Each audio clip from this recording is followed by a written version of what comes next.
ನಿಮ್ಮ ಅಭ್ಯಾಸ ಪುಸ್ತಕದಲ್ಲಿ ಇರುವಂತಹ ಮೊದಲನೇ ಅಭ್ಯಾಸ ಪುಸ್ತಕದಲ್ಲಿ ಏನಿದೆ ಅಂತ ಹೇಳಿದ್ರೆ ಪದ್ಯದ ಭಾವಾರ್ಥ ರಚನೆ ಇದೆ ಅಲ್ವಾ? ವರ್ಗದಲ್ಲಿ ಪದ್ಯದ ಭಾವಾರ್ಥ ರಚನೆ ಅನ್ನೋದನ್ನ ಕೊಟ್ಟಿದ್ದಾರೆ. ಅದನ್ನ ಎಷ್ಟು ಮಾರ್ಕ್ಸ್ ಕೊಟ್ಟಿದ್ದಾರೆ? ಪದ್ಯದ ಭಾವಾರ್ಥವನ್ನ 5 ಮಾರ್ಕ್ಸ್ಗೆ ಕೊಟ್ಟಿದ್ದಾರೆ. ಅದನ್ನ ನಾವು ಆಯ್ಕೆ, ಹಿನ್ನೆಲೆ, ಸಾರಾಂಶ ಹಾಗೂ ಉಪಸಂಹಾರ ಇದಕ್ಕೆ ಯಾವ ರೀತಿಯ ಅಂಕಗಳ ಪದ ವಿಭಾಗ ಆಗಿದೆ, ಅಂಕಗಳು ಯಾವ ರೀತಿ ವಿಭಾಗ ಆಗಿದೆ ಅನ್ನೋದನ್ನ ನಾನು ಬೋರ್ಡ್ ಮೇಲೆ ಬರ್ತಿದ್ದೀನಿ, ನೀವು ತಿಳ್ಕೊಬೇಕು. ಅಲ್ಲದೆ ಈಗ ನಾವು ಈ ಪದ್ಯದ ಸಾಲು ಈಗ ನಿಮಗೆ ಬೋರ್ಡ್ ಮೇಲೆ ಬರ್ತಿದ್ದೀನಲ್ವಾ, ಈ ಪದ್ಯವನ್ನ ಇದನ್ನ ಹೇಗೆ ಸಾರಾಂಶವಾಗಿ ನಾವು ಹೇಳುವಂತದ್ದು ಅನ್ನೋದ್ರ ಬಗ್ಗೆ ನಾನು ಈ ತರಗತಿನಲ್ಲಿ ಹೇಳ್ಕೊಡ್ತೀನಿ. ಹೇಗೆ ಅಂತ ಹೇಳಿದ್ರೆ, ನೀವು ಈ ಪದ್ಯನ ನಿಮಗೆ ಸಾರಾಂಶ ಭಾವಾರ್ಥನ ಬರೀರಿ ಅಂತ ಹೇಳಿದ್ರೆ ನೀವೇನ್ ಮಾಡ್ಬಿಡ್ತೀರಾ? ಈ ಪದ್ಯ ಹೇಗಿದೆ ಅದನ್ನೇ ಯಥಾವತ್ತಾಗಿ ಗದ್ಯ ರೂಪದಲ್ಲಿ ಬರೀತೀರಾ, ಹೌದಲ್ವಾ?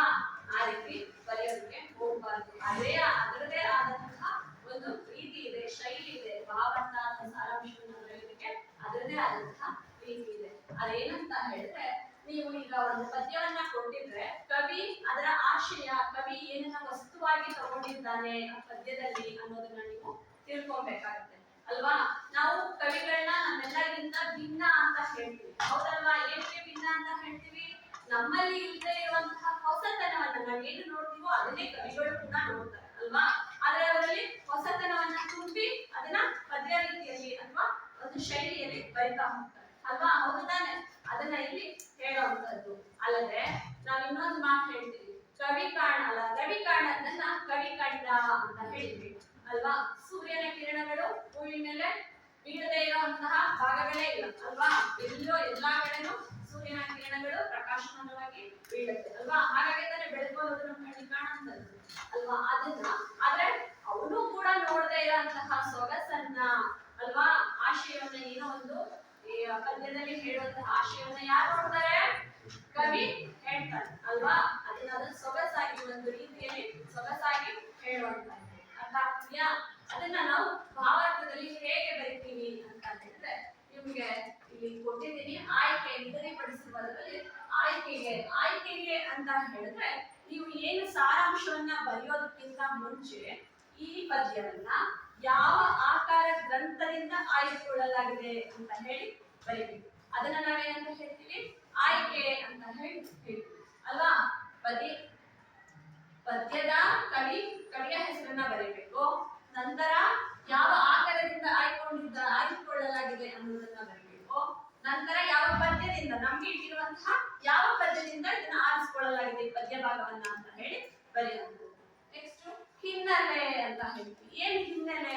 ಈಗ ನಾವು ಒಂದು ಪದ್ಯವನ್ನ ಕೊಟ್ಟಿದ್ದಾರೆ ಅಂತ ಹೇಳಿದ್ರೆ ಅಂದ್ರೆ ಹಿನ್ನೆಲೆ ಬರೀಬೇಕಲ್ವಾ ಮಕ್ಕಳ? ಹಿನ್ನೆಲೆ ಅಂತ ಹೇಳಿದ್ರೆ ಆ ಪದ್ಯಕ್ಕಿಂತ ಮುಂಚೆ ಏನಾಗಿತ್ತು, ಹಿಂದಿನ ಪದ್ಯಗಳಲ್ಲಿ ಏನಾಗಿತ್ತು ಅನ್ನುವಂಥದ್ದನ್ನ ನಾವು ಬರೆದ್ರೆ ನಿಮ್ಗೆ ಮೌಲ್ಯಮಾಪನ ಮಾಡುವಂತಹ ಸಂದರ್ಭದಲ್ಲಿ ಮೌಲ್ಯಮಾಪಕರಿಗೆ ತಿಳಿಯುತ್ತೆ ಅಲ್ವಾ? ಈ ವಿದ್ಯಾರ್ಥಿಗೆ ಈ ವಿಚಾರ ಅರ್ಥ ಆಗಿದೆ, ಹಿನ್ನೆಲೆಯನ್ನ ಅರ್ಥ ಮಾಡ್ಕೊಂಡಿದ್ದಾನೆ. ನಾವೀಗ ಪದ್ಯದನ್ನ ವಿವರಣೆ ಹೇಳ್ತಾ ನಿಮ್ಗೆಲ್ಲವನ್ನ ಹೇಳ್ತಾ ಇರ್ತೀವಿ, ಅದನ್ನ ನಾವು ಹಿನ್ನೆಲೆ ಅಂತ ಹೇಳ್ತೀವಿ. ಆ ನಂತರ ಸಾರಾಂಶ ಅಂತ ಹೇಳಿದ್ರೆ, ಇಲ್ಲಿ ಏನ್ ನಾವು ಪದ್ಯನ ನಿಮ್ಗೆ ನೀಡಿರ್ತೀವೋ ಕ್ವಶನ್ ಪೇಪರ್ ಅಲ್ಲಿ ಪದ್ಯವನ್ನ ನೀಡಿರ್ತೀವೋ ಅದನ್ನ ನೀವು ಸಾರಾಂಶವನ್ನ ಈ ಪದ್ಯವನ್ನ ಓದುವಂತಹದ್ದು, ಓದಿ ಈ ಪದಗಳಿಗೆ ನೀವು ಪದಗಳ ಅರ್ಥವನ್ನ ಬರ್ಕೊಂಡು ವಾಕ್ಯವನ್ನ ರಚನೆ ಮಾಡುವಂತದನ್ನ ನಾವು ಸಾರಾಂಶ ಅಂತ ಹೇಳ್ತೀವಿ. ಯಾವ ಸಂದರ್ಭದಲ್ಲಿ ಹೇಳಿದ್ದಾರೆ ಅಲ್ವಾ? ಯಾವ ಸಂದರ್ಭದಲ್ಲಿ ಹೇಳಿದ್ದಾರೆ, ಯಾವ ವಿಷಯವನ್ನ ವಸ್ತುವನ್ನ ಕುರಿತು ಹೇಳ್ತಾ ಇದ್ದಾರೆ, ಇದರ ಆಶಯ ಏನಿದೆ, ಈ ಪದ್ಯ ಭಾಗದ ಆಶಯ ಏನಿದೆ ಅಂತ ಹೇಳುವಂಥದ್ದು. ನಂತರ ಉಪಸಂಹಾರಕ್ಕೆ 1 ಮಾರ್ಕ್ಸ್. ಉಪಸಂಹಾರ ಅಂತ ಹೇಳಿದ್ರೆ ಕೊನೆಯಲ್ಲಿ ಪದ್ಯದ ಅಂತ್ಯದಲ್ಲಿ ನಾವು ಕವಿ ಏನನ್ನ ಸಮಾಜಕ್ಕೆ ಹೇಳಲು ಹೊರಟಿದ್ದಾನೆ ಅನ್ನುವಂಥ ವಿಚಾರವನ್ನು ನಾವು ಉಪಸಂಹಾರದಲ್ಲಿ ಬರೆಯುವಂಥದ್ದು. ಅದ್ರ ಜೊತೆಗೆ ಇದರಲ್ಲಿ ಉಪಮೇಯ ಇದ್ರೆ, ಅಲಂಕಾರಗಳಿದ್ರೆ ಅದನ್ನ ಗುರುತಿಸಿ ನಾವು ಉಪಸಂಹಾರದಲ್ಲಿ ಬರೆದ್ರೆ ನಿಮ್ಗೆ ಪೂರ್ಣವಾಗಿ ಅಂಕಗಳನ್ನ ನೀಡ್ತಾರೆ. ಈಗ ಕ್ವಶನ್ ಪೇಪರ್ ಅಲ್ಲಿ ನಿಮ್ಗೆ ಆ ವಿಭಾಗ ಅಲ್ವಾ, ಆ ವಿಭಾಗ,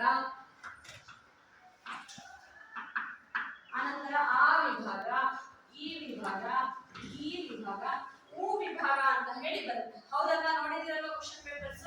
ಆ ಉ ವಿಭಾಗದಲ್ಲಿ 41 ಹಾಗೂ 42ನೇ ಕ್ವಶನ್ ನಲ್ಲಿ ನಿಮಗೆ ಸಂದರ್ಭನ ಬರೆಯೋದಕ್ಕೆ ಬರೆಯೋದಕ್ಕೆ, ಭಾವಾರ್ಥವನ್ನ ಬರೆಯೋದಕ್ಕೆ ನಿಮ್ಗೆ ನೀಡಿರ್ತಾರೆ. ಅರ್ಥ ಆಗ್ತಿದ್ಯಾ ನಾನು ಹೇಳೋದು? ಕ್ವಶನ್ ಪೇಪರ್ ಅಲ್ಲಿ 41ನೇ ಪ್ರಶ್ನೆ ಪತ್ರಿಕೆಯಲ್ಲಿ ಪ್ರಶ್ನೆಗಳನ್ನ ನಿಮ್ಗೆ 41 ಹಾಗೂ 42 ಎರಡು ಪದ್ಯಗಳನ್ನ ನೀಡಿರ್ತಾರೆ. ಒಂದು ಹೊಸಗನ್ನಡ ನೀಡಿರ್ತಾರೆ, ಇನ್ನೊಂದು ಹಳೆಗನ್ನಡ ನೀಡಿರ್ತಾರೆ. ಆಯ್ತಾ? ಅದರಲ್ಲೂ ಮಾತ್ರ ಮೊದಲನೇ ಪದ್ಯ ಏನಿದೆ ಕದಳಿತ ಸಲಿಲಂ ತಿಳಿಯುವಂತದೆ. ಈ ಪದ್ಯ ಭಾಗದಲ್ಲಿ ಪ್ರತಿ ವರ್ಷನೂ ಕೊಡ್ತಾ ಇರ್ತಾರೆ. ಅರ್ಥ ಆಗ್ತಿದ್ಯಾ ನಾನು ಹೇಳೋವಂಥದ್ದು? ಪ್ರತಿ ವರ್ಷವೂ ಹಳೆಗನ್ನಡದಲ್ಲಿ ಈ ಪದ್ಯವನ್ನ ಕೊಡ್ತಾರೆ. ನಾನು ನಿಮಗೆ ಸಾರಾಂಶನ ಬರ್ಸಿದ್ದೀನಲ್ವಾ, ಆ ಸಾರಾಂಶವನ್ನು ಓದ್ಕೊಳ್ಳೋದು. ಇನ್ನು ಆಯ್ಕೆ ಬರೆಯಕ್ಕೆ ಬರಲ್ಲ ನಿಮಗೆ ಬರುತ್ತೆ. ಉಪಸಂಹಾರ ಬರ್ಬೋದು ಅಲ್ವಾ? ನೀವು ಸಂದರ್ಭದಲ್ಲಿ ಹೇಗೆ ಉಪಸಂಹಾರ ಬರೆದಿರ್ತೀರೋ ಅದೇ ರೀತಿ ಇದರಲ್ಲಿ ಏನಾದ್ರು ಉಪಮೆಗಳಿದ್ರೆ ಅಥವಾ ಅಲಂಕಾರಗಳಿದ್ರೆ ಅದನ್ನ ಗುರುತಿಸಿ ನೀವು ಬರೆಯೋದು. ಅರ್ಥ ಆಗ್ತಿದ್ಯಾ? ಇದನ್ನ ನೀವು ಮಾಡ್ಬೇಕಾಗುತ್ತೆ, ಇದಿಷ್ಟನ್ನ ಹೇಳ್ಬೇಕು.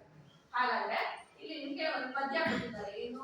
ಕರುಣಿಸುವೋಡೆ ಎನಗೆ ದಶಕಂದರ ದೂರದೋಳ್ ರಘುಧನುಜನ ಆಯು ಪ್ರಾಣ ಬರೆತು ಬಾರದಿರು ಎನ್ನುತ್ತಂ ಧರಿತ್ರೆಯೊಳು ಮೈಯನ್ನು ಕೊಕ್ಕಿ ಕೊಕ್ಕಿ ಮೂರ್ಛೆಗೆ ಸಂದಳ್ ಅಂತ ಹೇಳಿ ಕೊಟ್ಟಿದ್ದಾರೆ ಅಲ್ವಾ?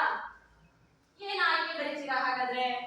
ಬರ್ಕೊಬೇಕು, ಅದ್ರ ಜೊತೆಗೆ ಹೇಳ್ತಾ ಇರ್ತೀನಿ ನಾನು. ಆಯ್ಕೆ ಫಸ್ಟ್ ಸಾರಾಂಶ ಬರೆಯಕ್ಕೆ ಶುರು ಮಾಡ್ತೀರಾ ಅಲ್ವಾ? ಅದರಲ್ಲಿ ಏನ್ ಆಯ್ಕೆ ಬರೀತೀರಾ? ಕವಿ ನಾಗಚಂದ್ರ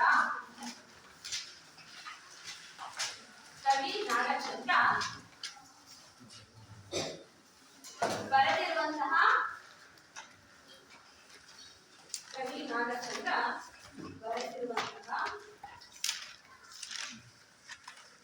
ಈ ಮೇಲಿನ ಪ್ರಸ್ತುತ ಬರ್ಕೊಳ್ಳಿ.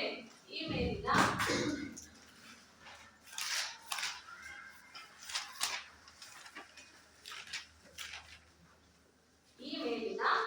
ಪ್ರಸ್ತುತ ಪದ್ಯ ಭಾಗವನ್ನು ನಾಗಚಂದ್ರ ಬರೆದಿರುವಂತಹ ರಚಿಸಿರುವಂತಹ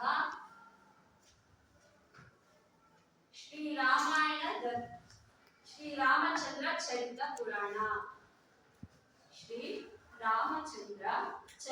ಪುರಾಣ ಆಕರದಿಂದ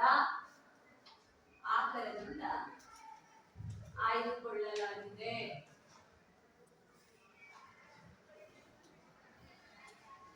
ಪ್ರಸ್ತುತ ಪದ್ಯ ಭಾಗವನ್ನು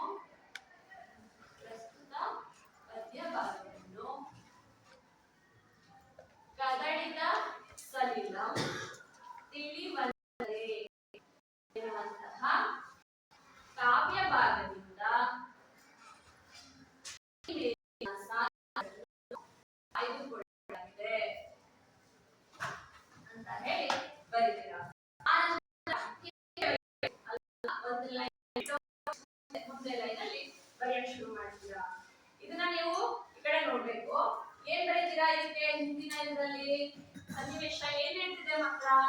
ಕಚರ ಕಾಂತೆಯರು ಅಂತ ಹೇಳಿ ಬರ್ತಾರೆ ಅಲ್ವಾ? ಕಚರ ಕಾಂತೆಯರು ಹೇಳ್ತಾರೆ ಸೀತೆಗೆ ಅಲ್ವಾ, ರಾವಣನ ಆಗಮನ ಆಗ್ತಿದೆ ಅಂತ ಹೇಳಿ ಹೇಳ್ತಾರೆ. ಕಚರ ಕಾಂತೆಯರು ಸೀತೆಗೆ ರಾವಣನ ಆಗಮನ ಆಗ್ತಾ ಇದೆ, ನೀನು ನೋಡು ಅಂತ ಹೇಳಿ ಹೇಳ್ತಾರೆ. ಎಂದಿಗೂ ಸೀತೆ ರಾವಣನ ನೋಡ್ತಾಳಾ? ಇಲ್ಲ, ನೋಡೋದಿಲ್ಲ. ಆದ್ರೆ ಆಕೆಗೆ ತಲ್ಲಣ ಉಂಟಾಗುತ್ತೆ ಮನಸ್ಸಿನಲ್ಲಿ ಅಲ್ವಾ? ಏನ್ ತಲ್ಲಣ ಉಂಟಾಗುತ್ತೆ ಆಕೆಗೆ?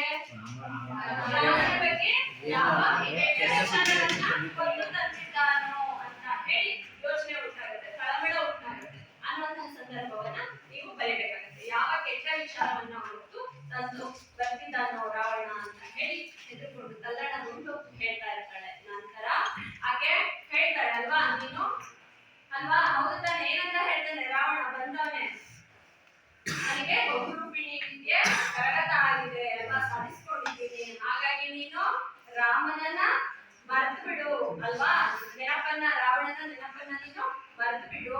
ನನ್ನ ರಾಜಲಕ್ಷ್ಮಿಯ ಜೊತೆ ಅಲ್ವಾ ಸಾಮ್ರಾಜ್ಯದ ಸುಖವನ್ನ ನೀನು ಆನಂದಿಸು ಅಂತ ಹೇಳುವಂತಹ ಸಂದರ್ಭ. ಹೌದು ತಾನೆ?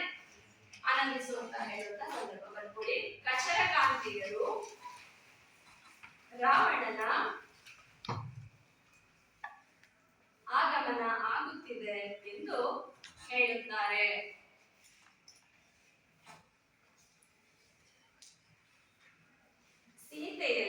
ಸೀತೆಯ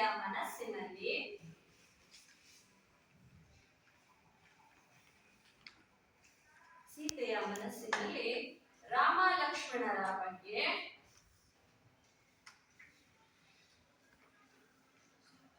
ಯಾವ ಕೆಟ್ಟ ಸುದ್ದಿಯನ್ನು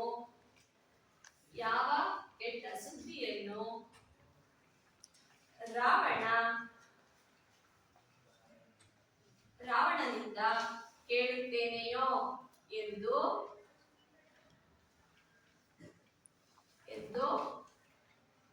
ತಲ್ಲಣಿಸುತ್ತಾ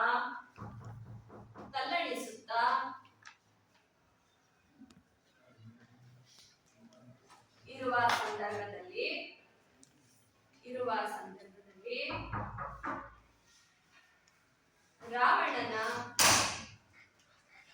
ರಾಮನ ಯೋಚನೆ ಆಸೆಯನ್ನು ಬಿಟ್ಟು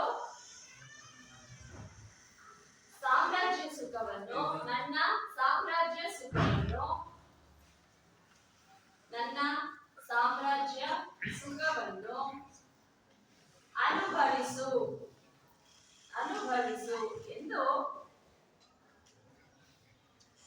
ಎಂದು ಹೇಳುವುದು ಪ್ರಸ್ತುತ ಪದ್ಯದ ಹಿಂದಿನ ಸನ್ನಿವೇಶವಾಗಿದೆ ಅಂತ ಹೇಳಿ ಬರ್ಕೊಂಡಿರ. ಹಾಗಾದ್ರೆ ಸಾರಾಂಶ ಏನಂತ ಬರೀತೀರಾ ಅಲ್ವಾ? ಇಲ್ಲಿ ನೋಡಿ, ಕರುಣಿಸುವೊಡೆ ರಾವಣ, ನೀನಾದ್ರೂ ಕರುಣೆ ತೋರೋದೆ ಆದ್ರೆ ದಶಕಂದರ ಅಲ್ವಾ? ಪದಗಳ ಅರ್ಥವನ್ನ ನಾವು ಬರಿಬೇಕು. ರಾವಣ, ನೀನೇನಾದ್ರೂ ಕರುಣಿಸುವುದಾದರೆ, ನನ್ನ ಮೇಲೆ ಕರುಣೆಯನ್ನ ತೋರುವುದೇ ಆದರೆ ದಶಕಂದರ 10 ಕಂದರ ಅಂತ ಹೇಳಿದ್ರೆ ಕಂಠಗಳು, ತಲೆಗಳು ಅಲ್ಲ ಮಕ್ಕಳ, ಕಂಠಗಳು. ದಶ ಕಂದರ 10 ಕುತ್ತಿಗೆಗಳನ್ನು ಹೊಂದಿರುವಂತವರು. ದೂರದಲ್ಲಿ ಅಂತ ಹೇಳಿದ್ರೆ ಭೂಮಿಯಲ್ಲಿ. ರಘು ತನುಜ, ರಘು ಅಂತ ಹೇಳಿದ್ರೆ ರಘುವಂಶ, ತನು ಅಂತ ಹೇಳಿದ್ರೆ ದೇಹ, ಜ ಅಂತ ಹೇಳಿದ್ರೆ ಹುಟ್ಟಿದವ, ದೇಹದಿಂದ ಹುಟ್ಟಿದವ. ಹಾಗಾದ್ರೆ ರಘುವಂಶದಲ್ಲಿ